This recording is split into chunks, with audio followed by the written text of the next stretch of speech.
So let's take a look at the new multitasking functionality in iOS 11 on the iPad. Now the iPad had some great multitasking for iOS 10 as well, but things are a little different now. So we have this dock now at the bottom of the screen. The dock works like it did before, where it's persistent across different home screens. You can drag items down to it and add it to it and drag items up. But it's important this time that you put the apps that you use most, especially ones you're going to use for multitasking the most, in the dock, because this is how you start multitasking. As an example, let's go into Safari and I'm just browsing a web page. Now let's say I want to check mail at the same time.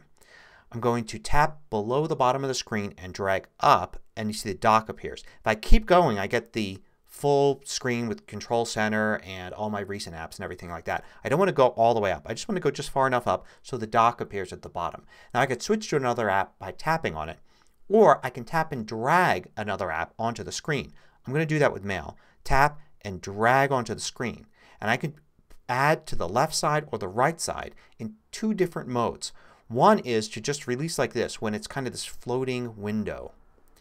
And I get a floating window for that app. And notice that Safari is still full screen behind this.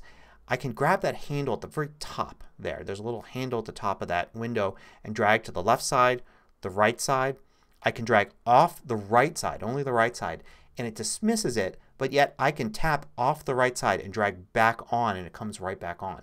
It's a really quick and easy way to get something out of the way. So I could be reading something here in Safari. I can maybe get it out of the way to read something here. Get it out of the way to read something there. Take it off the screen completely and then bring it back.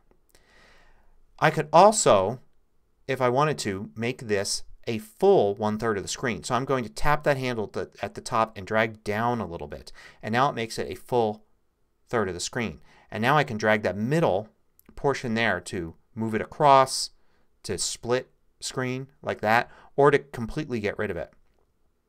I could start in that mode as well by dragging up to get the dock, dragging Mail, and just if I go too far to the right it will go into that mode there where I've got now both apps having their own portion of the screen. And notice in all these different modes both apps are completely functional. I can scroll through both of them and do what I need in both of them.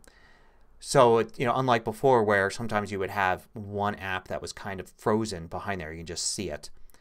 So it's really very useful to be able to do this. Not only that, but when you're in this mode where you're actually, not the floating window mode, but this mode where each app has a portion of the screen, if I were to go back to the home screen and go back to one of those two apps, like say Safari, it gives me back that screen with both of them. Matter of fact, if I were to drag up from the bottom and go all the way to see my recent apps, you can see Safari and Mail are grouped together there.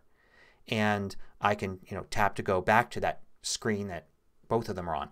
Kind of like Mission Control a little bit on Mac. It's also very easy to swap apps here. So if I wanted the music app instead of Mail to be there, I can tap and drag and bring up the music app and have it replace that.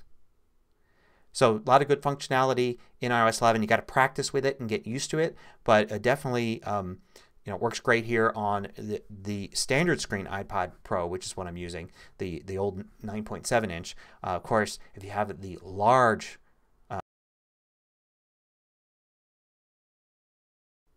one thing to keep in mind is, of course, the apps need to have been developed to work with these various modes. So, for instance, there'll be some apps that that are not Apple apps that are not going to work very well. So let's run the Kindle app, for instance. And with Kindle I can still bring up another app. So I can say let's bring up the music app here and have that as a window. But I can't make that into a full 1/3 of the screen because the Kindle app doesn't have a mode where it can only display in 2/3. So this gives me the ability to use multitasking with apps that don't even have it enabled as long as they're the big app that's in the background.